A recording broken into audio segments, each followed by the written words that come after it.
Olá, amigos telespectadores da TV Câmara Pouso Alegre, canal digital 18.4. Sou o jornalista Lucas Silveira e está no ar mais uma edição do programa Câmara Entrevista.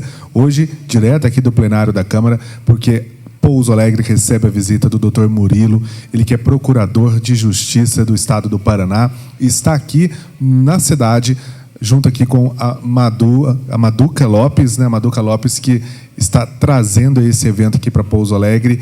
E hoje é um momento muito especial para discutir aí Conselho Tutelar, né, Maduca? Prazer recebê-la aqui no programa. Oi, Lucas, boa tarde, um prazer todo meu e prazer em poder estar trazendo, né, Dr. Murilo, que é uma pessoa renomada em nosso país, quando o assunto é criança ou adolescente, quando o assunto é o sistema de garantias como um todo. Ele é procurador do Ministério Público do Estado do Paraná, autor do Estatuto da Criança e do Adolescente. Então, assim, eu quis trazê-lo porque a gente tem muitas dúvidas ainda em relação à atuação do Conselho Tutelar, a atuação da rede de atendimento como um todo.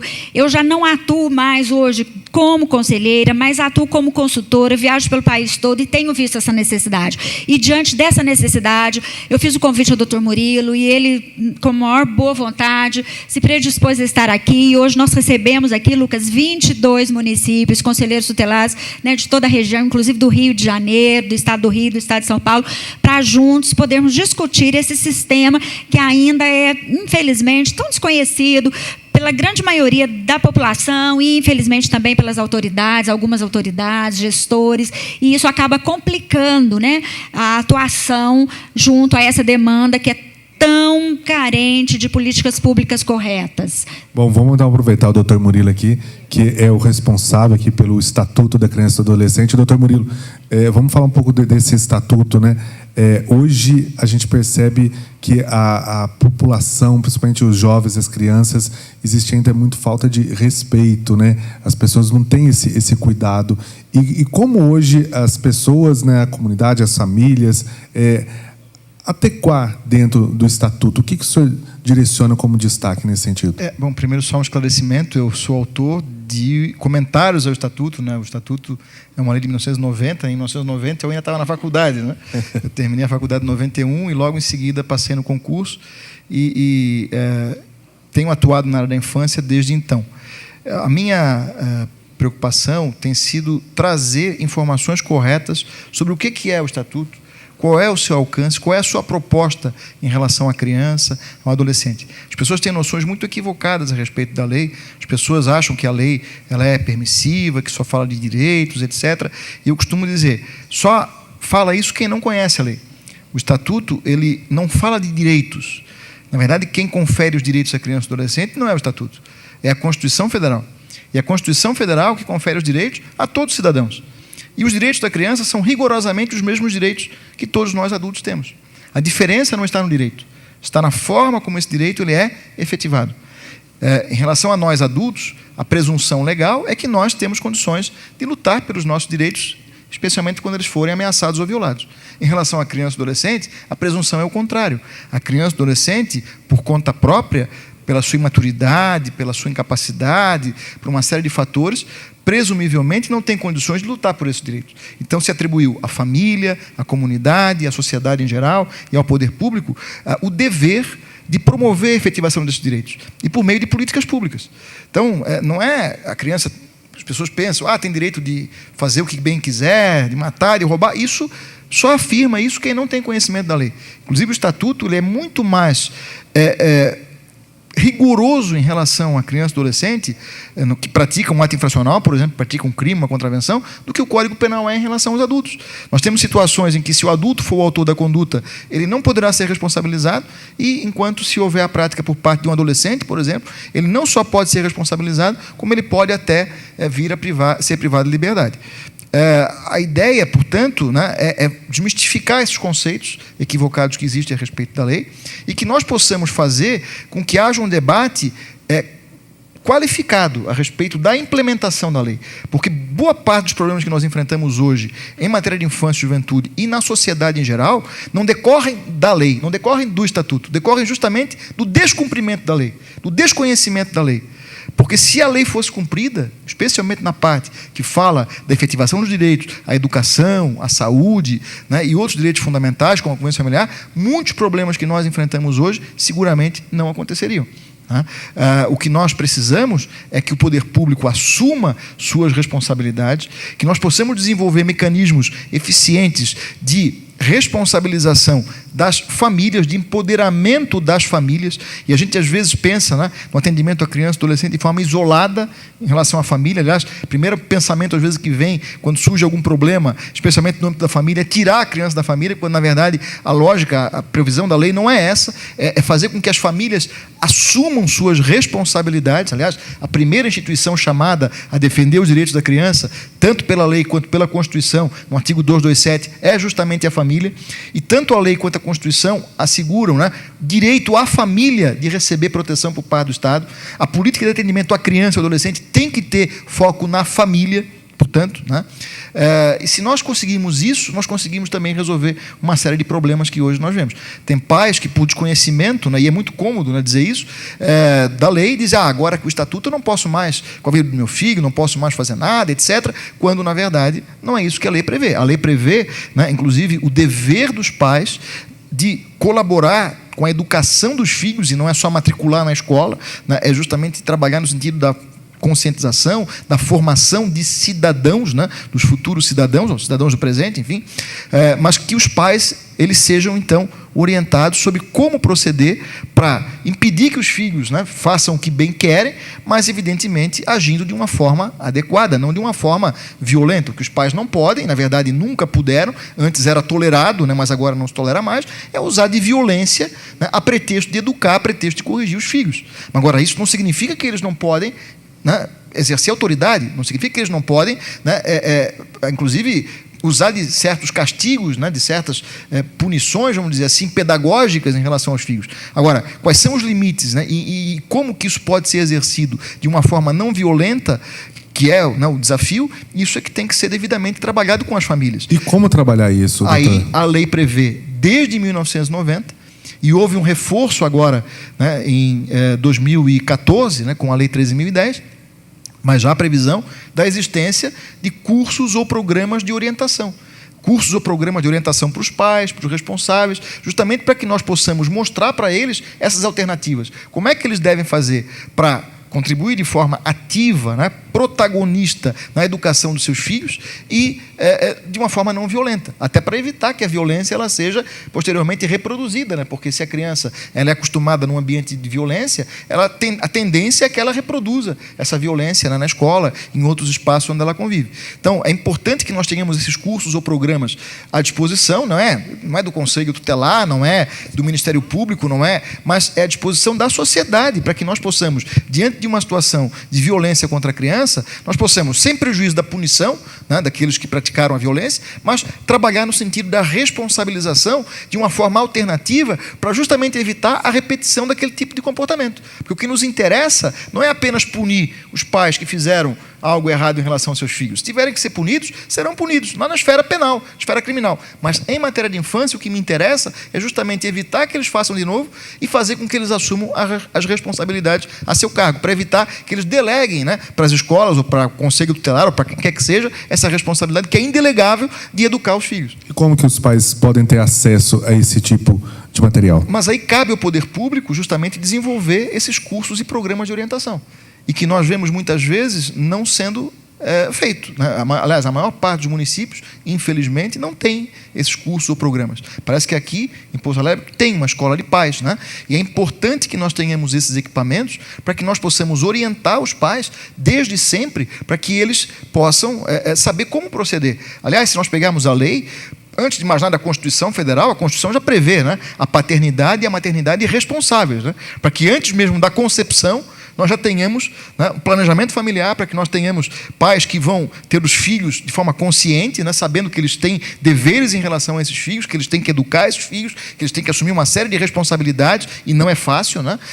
Eu sou pai, eu sei como é que é. também nós temos a previsão, né, na lei e na Constituição Federal, de que nós precisamos ter, portanto, esses programas, esses mecanismos de orientação para que as famílias possam saber como proceder, para que elas assumam responsabilidades, para evitar essa delegação de responsabilidades quando, né, a gente vê, infelizmente, acontecer em alguns casos. Maduca, então, aproveitando também aqui o Dr. Murilo, hoje a oportunidade que os pais que estão acompanhando esse programa, eles podem ter, são aqui em Pouso Alegre, no caso, a Escola de Pais, que funciona como? É isso aí, Lucas. A Escola de Pais, ela está funcionando desde 2013, finalzinho de 2013, chama-se Escola de Pais, Caminhando com as Famílias. Todas as terças-feiras, às 7h30 da noite, no Centro de Convivência Sal da Terra, que fica em frente à Caixa Econômica Federal, lá do Foch. Toda terça-feira nós trabalhamos um tema. Toda terça-feira, um palestrante diferente, é uma escola totalmente sem fins lucrativos.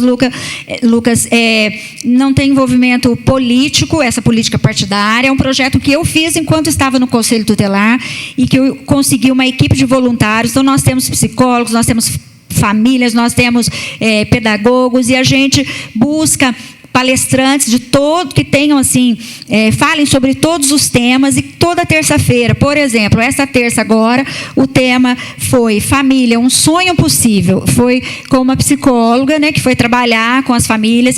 E eu costumo dizer que às vezes a gente aponta muito o dedo para a família e na realidade as famílias estão perdidas e não estão sabendo mesmo como lidar com essas questões da contemporaneidade, da imposição de regras, de limites, até pelo desconhecimento do estatuto. Acho que não pode mais corrigir, não pode fazer mais nada. Então a Escola de Pais surgiu justamente por isso, Lucas, porque eu fazia os meus atendimentos no Conselho Tutelar e eu percebia a necessidade desses pais de entenderem um pouquinho mais sobre aquela autoridade que realmente é deles, não é de mais ninguém. Então nós trabalhamos com vários temas para ajudar esses pais a conduzirem melhor, né, a vida de seus filhos, a educação de seus filhos e retomarem uma autoridade que lhes compete. Não é da escola, não é do Conselho Tutelar. Então, todas as terças-feiras, a Escola de Pais é totalmente gratuita. A gente está lá todas as terças-feiras, às 7h30 da noite. E assim, a gente conta com a presença de todas as famílias, de quem puder nos ajudar, porque a gente quer realmente que aquela escola esteja lotada, porque a gente sabe das necessidades, né, da população, das famílias como um todo. Não tem, né, doutor Murilo? A população acaba, como o Maduca está falando aqui, acaba não tendo esse conhecimento das próprias normas, né? Exatamente. Um dos grandes obstáculos que nós enfrentamos é justamente isso, o desconhecimento e a rejeição àquilo que se desconhece. Quer dizer, você, de um lado, não conhece e, de outro, odeia aquilo que não conhece e critica sem saber o que está criticando. Então, é importante que as pessoas elas procurem se informar melhor a respeito, né, do que está previsto na lei, dos direitos e deveres, né, de todos, inclusive dos próprios adolescentes, das crianças, dos limites, né, de atuação dos pais e também dos próprios jovens. E uma coisa que eu costumo dizer, né, os direitos eles são os mesmos, assim como os deveres, né, porque, na verdade, está na lei, está na Constituição Federal, que todos são iguais perante a lei, né, e que homens e mulheres, né, independentemente da idade, são iguais em direitos e em obrigações, nos termos da lei e da Constituição Federal. Então, quer dizer, quando eu digo que alguém tem um direito, automaticamente também estou impondo a ele uma obrigação, um dever, a começar por respeitar o direito igual do seu próximo, porque todos têm os mesmos direitos. Então, essa noção, ela ainda hoje ela não está sendo bem introjetada na cabeça das pessoas. E ainda muita mística, ainda muita concepção equivocada a respeito da lei. Os próprios jovens, às vezes, né, praticam as infrações, acabam sendo encaminhados para a internação, que é uma medida de privação de liberdade, e chegam lá, às vezes, incrédulos, porque eles acham que realmente nada lhes aconteceria. Porque todo mundo diz que nada acontece, nada, não dá em nada, quando, na verdade, a ideia é a responsabilização integral do adolescente, da criança, mas, enfim, do adolescente particular que pratica o ato infracional. Só que, claro, para que isso aconteça, eu tenho que ter mecanismos, eu tenho que ter uma política de atendimento mais abrangente. E, às vezes, você vê a impunidade, você vê a falta de uma resposta adequada, e responsabilizar é dar a resposta, né, com a rapidez, com a intensidade necessária, né, não necessariamente de uma forma punitiva, mas de uma forma corretiva, né. A ideia é sempre evitar a reincidência, evitar a repetição daquela situação. E você vê a impunidade ocorrendo não por conta da lei, mas porque você não tem os mecanismos que a lei prevê que deveriam ser criados para poder dar a resposta para aquele tipo de situação. E você vê a reincidência decorrente justamente da falta dessa estrutura, da falta desse planejamento, da falta de uma atuação adequada do poder público. E, às vezes, da própria família, mas do poder público até em criar condições para que a família assuma também responsabilidade. Então, o que é importante é que nós façamos essa análise crítica e possamos trazer para a discussão, e aí, né, com papel importante do Conselho Tutelar, que tem que ter a preocupação em verificar como é que está a estrutura de atendimento do município. O Conselho Tutelar ele tem que ter uma atuação, né, eu defendo isso, focada na questão coletiva, né, nos problemas estruturais que o município apresenta, nas falhas ou até na inexistência de programas ou serviços especializados que tenham profissionais qualificados para atender crianças, adolescentes, famílias, nas suas necessidades, né, desde o momento em que surge a necessidade. E eu falava, né, em relação à questão do planejamento familiar, se você pegar a lei, ela prevê que nós temos que trabalhar essas questões da responsabilização dos pais diante da concepção, e a partir da concepção, a partir do momento em que há, né, uma gestação, nós temos que trabalhar a questão da afetividade, né, e tem uma outra lei recente, que é a Lei 13.257 de 2016, que é o chamado Marco Legal da Primeira Infância, né, e a primeira infância vai do 0 até os 6 anos de idade, e que ela procura focar muito nisso, né, na família e na importância do afeto, de trabalhar a afetividade, né, dos pais em relação aos seus filhos, ou das pessoas que são os responsáveis por aquelas crianças e adolescentes. Mesmo as crianças acolhidas, né, na forma da lei, elas têm direito ao afeto, além de convivência com seus pais, têm direito também de receber lá dos seus cuidadores afeto em período integral, né, porque isso é importante para o desenvolvimento saudável do cidadão, né? E nós temos que trabalhar isso com as famílias, nós temos que mostrar a importância disso, e que as famílias, elas procurem não apenas dar bens materiais, né? Procurem não só suprir necessidades materiais, mas também procurem suprir necessidades afetivas, emocionais, porque isso com certeza vai fazer com que aquela criança cresça de uma forma saudável, que não venha amanhã ou depois ter problemas, inclusive com a própria justiça, ou que não venha se envolver, né, na prática aí de condutas violentas, às vezes bullying na escola, ou até mesmo atos infracionais mais graves, né, lá fora. Então é muito importante isso. E claro, como eu falei, para isso tem que ter política pública, para isso tem que ter investimento público, o Conselho Tutelar tem que estar atento para verificar se o município tem ou não tem esses equipamentos e cobrar do município quando não tiver, levar e pautar junto aos conselhos municipais do direito da criança e do adolescente, que são os órgãos que formulam a política de atendimento à criança, essas questões, para que nós possamos cobrar dos conselhos que eles elaborem a política. E da própria Câmara Municipal, eu acho importante que a Câmara esteja atenta para verificar, já que um papel fundamental da Câmara é fiscalizar o Executivo, né? Fiscalizar o cumprimento pelo Executivo até dos princípios da administração, dentre eles o princípio da legalidade, né? Verificar se está sendo cumprido pelo município aquele mandamento constitucional que diz que a criança e o adolescente tem que ser prioridade absoluta por parte do poder público, e prioridade inclusive no orçamento, né? Para que nós possamos ter no orçamento do município, da saúde, da educação, da assistência, da cultura, do esporte, do trabalho, enfim, dos órgãos que são corresponsáveis pelo atendimento de criança, adolescente e família, se nós temos lá os recursos necessários para implementar a política, para criar os programas, os serviços, desenvolver as ações que são previstas nos planos de atendimento que vão, né, ser a tradução da política e que vão, na verdade, nortear a própria atuação do poder público em geral na matéria de infância. Então não adianta mais, e uma coisa que eu digo sempre, né, talvez uma grande inovação do Estatuto em relação ao Código de Menores, que é a lei anterior ao Estatuto, que na época do Código de Menores eu tinha que esperar acontecer o problema, tinha que esperar que aquela criança ou adolescente se encontrasse no que se chamava, né, situação irregular, para somente depois agir. E agia-se geralmente, aliás, né, unicamente por intermédio do Poder Judiciário.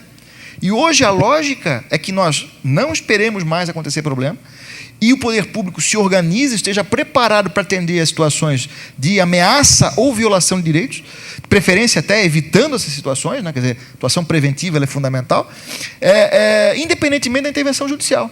Não precisamos mais da intervenção do Poder Judiciário. O Judiciário só vai ser chamado a agir naquelas situações em que é necessário que o juiz intervenha, né? E são situações muito restritas, né, e tem que ser justificadas no caso em concreto, porque a lógica é que a própria rede, o próprio poder público se organize e crie a rede de proteção. Aliás, né, a rede de proteção ela é essencial, em que nós tenhamos lá os programas, os serviços, os órgãos públicos corresponsáveis pelo atendimento, para que nós possamos estar à frente, né, dos problemas, inclusive prevenindo situações, e quando surgirem os problemas, já tenhamos uma definição, pelo menos em linhas gerais. Claro que cada caso é um caso, mas em linhas gerais, como proceder? Qual é a porta de entrada daquele tipo de atendimento? E como que deve proceder para que eu possa resolver aquele problema? Porque a nossa preocupação não é só com o atendimento. Nossa preocupação tem que ser com a solução do problema. Nossa preocupação tem que ser, né, em dar resolutividade para aquele tipo de situação de violação de direito, né? E aí, enquanto não houver essa solução, nós temos que estar atentos. Aí o próprio Conselho Tutelar tem que estar atento, cobrando do poder público mais profissionalismo, mais estrutura, mais, né? E a Câmara Municipal, como eu disse, como tem a função de fiscalizar o Executivo, verificar lá na elaboração do orçamento, verificar nas ações do Executivo no dia a dia, se está sendo respeitado esse princípio da prioridade absoluta e também o princípio da eficiência, né? Porque não adianta você ter um equipamento e você não ter um equipamento atendendo às demandas, né, e resolvendo os problemas que estão a seu cargo. Então é muito importante que nós tenhamos isso claro. Bom, agora a gente vai fazer um rápido intervalo. Daqui a pouquinho a gente volta e continua aqui com o nosso programa Câmara Entrevista para as considerações finais.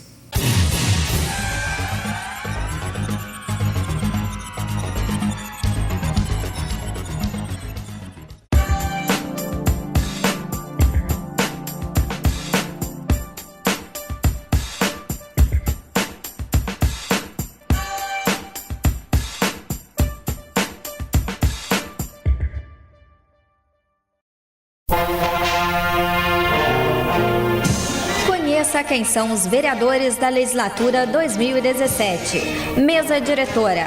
Presidente: Adriano da Farmácia, Partido da República. Vice-presidente: Leandro Moraes, Partido Popular Socialista. Primeira secretária: Professora Marileia, Partido da Social Democracia Brasileira. Segundo secretário: Bruno Dias, Partido da República. Segundo vice-presidente: Dr. Arlindo da Mota Paz, Partido da Social Democracia Brasileira. Os demais vereadores são Adelson do Hospital, Partido da República. André Prado, Partido Verde. Campanha, Partido Republicano da Ordem Social. Dito Barbosa, Partido da Social Democracia Brasileira. Doutor Edson, Partido da Social Democracia Brasileira. Odair Quincote, Partido Popular Socialista. Oliveira, Partido do Movimento Democrático Brasileiro. Rafael Amoláfio, Partido Verde. Rodrigo Modesto, Partido Trabalhista Brasileiro. Wilson Tadeu Lopes, Partido Verde.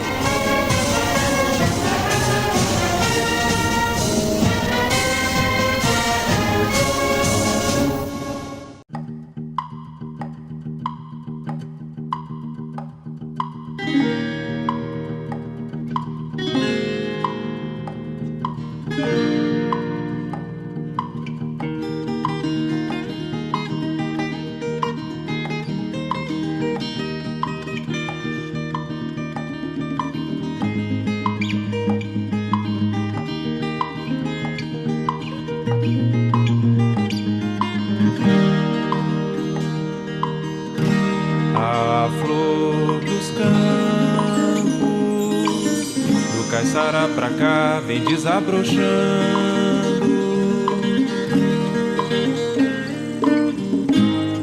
O sol se deitou na estrada, secou toda a enxurrada, e o meu amor foi passando.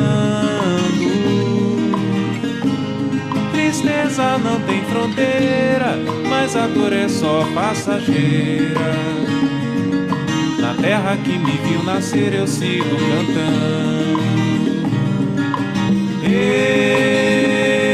Pouso Alegre, o bom Jesus te acompanha.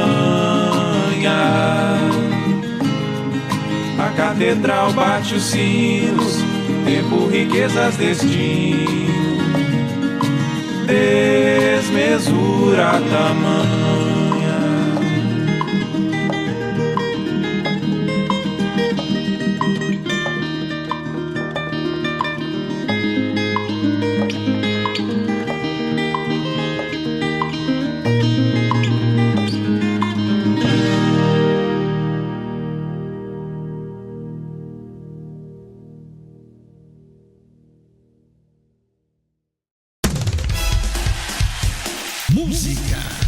notícia, entretenimento. Legislativa FM 96.7.